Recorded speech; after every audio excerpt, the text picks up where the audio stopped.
Muy buenas tardes.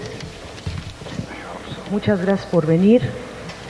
El Consejo Nacional para la Cultura y las Artes y el Instituto Nacional de Bellas Artes les da la más cordial bienvenida a través de su Coordinación Nacional de Literatura. Hoy estamos aquí convocados para la lectura del Premio Nobel 1992, Derek Walcott. Empezaré por darle la palabra a David Huerta. David Huerta nació en la Ciudad de México en 1949. Gracias a Encia Verduc y a todos ustedes por estar aquí, a don Derek por ofrecer esta lectura. Antes de la lectura se han repartido unos cuadernillos que publicó la Secretaría de Cultura del Gobierno de nuestra ciudad. Anunció un discurso, la llamada Conferencia Nobel, enteramente dedicado a las Antillas, a las islas del mar caribeño, a la naturaleza y la gente de ese archipiélago americano. Era la suya la voz de un mundo apenas conocido y reconocido, más grande y más poblado que el archipiélago homérico y como aquel, empapado de imaginaciones y prodigios. Algunos de los hechos fundacionales de esas islas y esas aguas oceánicas tienen un perfil sangriento y una crueldad arrasadora, huellas de la brutalidad colonial e imperial del tráfico de esclavos. Pero en esa voz, en la voz de Derek Walcott, podía escucharse, además de la tragedia descomunal, la maravilla casi inconcebible de la sobrevivencia, la resistencia admirable y el vitalismo de quienes padecieron aquellas migraciones forzadas, atroces desarraigos de naciones enteras a través de los mares. Pocos como Walcott, hijo y nieto de holandeses, ingleses y africanos, conocen a los descendientes de los esclavos heroicos, dueños de un vigor sobrehumano, llegados a América, a este hemisferio, en condiciones apenas imaginables de tan despiadadas. Esos hechos han sido recreados en varios poemas de Derek Walcott.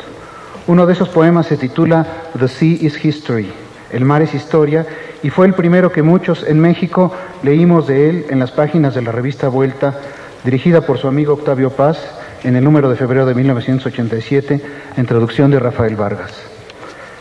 Quienes entre los lectores de mi generación conocimos esos versos, no habíamos tenido ante nosotros una mente poética semejante desde los tiempos lejanos en que en la adolescencia nos enfrentamos al canto general y a muerte sin fin, a Rubén Darío, a las obras de William Shakespeare o a los mayores poemas de los siglos de oro.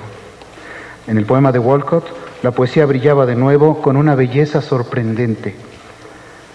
Al lado de los versos de Walcott había un ensayo sobre él, sobre su obra y sobre los alcances de su escritura, firmado por el poeta ruso Joseph Brodsky. Era, para esos lectores nuevos del poeta de Santa Lucía, una primera aproximación crítica desplegada con una inteligencia de un rigor diamantino.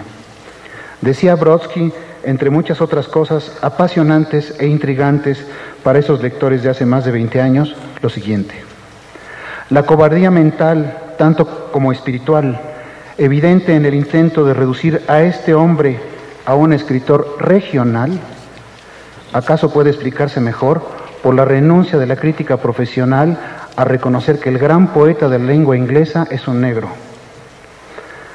Casi al final de su discurso en Suecia, Walcott dijo con impresionante sencillez que estaba allí, en ese lugar del frío norte europeo, ante reyes y dignatarios, para hablar sobre la gente de las Antillas y en su nombre. Es decir, en nombre de los dueños de las voces transhistóricas, míticas, de su libro épico Hómeros, traducido a nuestra lengua por un poeta grande, el veracruzano José Luis Rivas. Su voz fue entonces la de ese mar americano. La voz del mar americano sonó ese momento entre los hiperbóreos, en ese recinto septentrional. Era una voz cruzada por las lenguas imperiales, inglés, francés, español, y por las bastardías espléndidas y los poderosos mestizajes de sus constelaciones lingüísticas, el patuá, el papiamento, el entrecortado y elocuente inglés de Jamaica, Trinidad y Santa Lucía, el español de Cuba y de Puerto Rico, las Antillas Mayores.